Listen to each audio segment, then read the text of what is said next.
जय श्री कृष्णा मित्रों, मेरा नाम रोहित पांड्य है।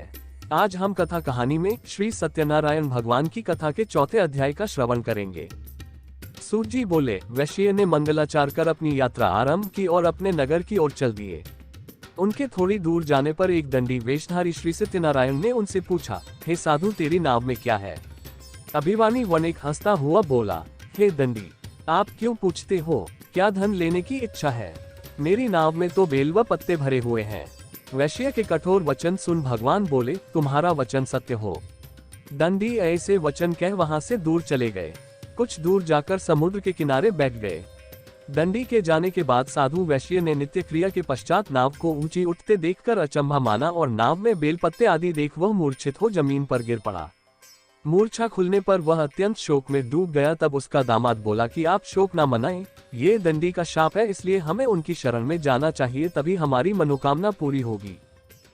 दामाद की बात सुनकर वह दंडी के पास पहुंचा और अत्यंत भक्तिभाव नमस्कार करके बोला, मैंने आपसे जो सत्य वचन कहे थे उनके लिए मुझे क्षमा दें। ऐसा कहकर महान शोकातुर हो रोने लगा। तब दंडी भगवान बोले, हे वणिक पुत्र, मेरी आज्ञा से बार बार तुम्हें दुख प्राप्त हुआ है, तो मेरी पूजा से विमुख हुआ।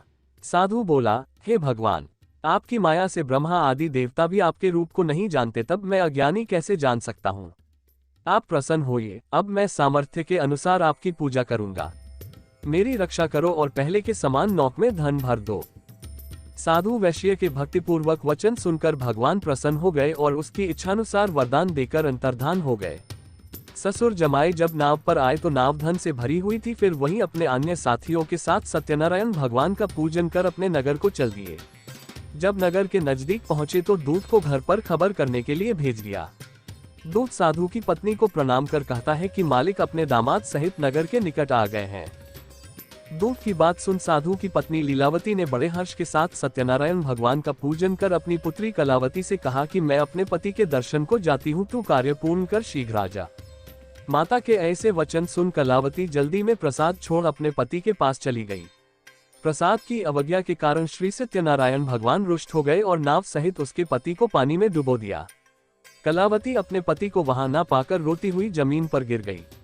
नौक को डूबा हुआ देख व कन्या को रोता देख साधु दुखी होकर बोला कि हे प्रभु, मुझसे तथा मेरे परिवार से जो भूल हुई है उससे क्षमा करें। साधु के दीन वचन सुनकर श्री सत्यनारायण भगवान प्रसन्न हो गए और आकाशवाणी हुई, हे साधु, तेरी कन्या मेरे प्रसाद को छोड़कर आई है, इसलिए उसका पति अदृश्य हो गया है। यदि वह घर जाकर प्रसाद खाकर लौटती है तो इसे इसका पति अवश्य मिलेगा। यही आकाशवाणी सुन कलावती घर पहुंचकर प्रसाद खाती है और फिर आकर अपने पति के दर्शन करती है। उसके बाद साधु अपने बंधु बांधवों सहित श्री सत्यनारायण भगवान का विधि विधान से पूजन करता है। इस लोक का सुख भोग वह अंत में स्वर्ग जाता है। इति श्री सत्यनारायण व्रत कथा चतुर्थ अध्याय संपूर्ण। श्रीमन नारायण भज मन नारायण। श्री सत्यनारायण भगवान की जय।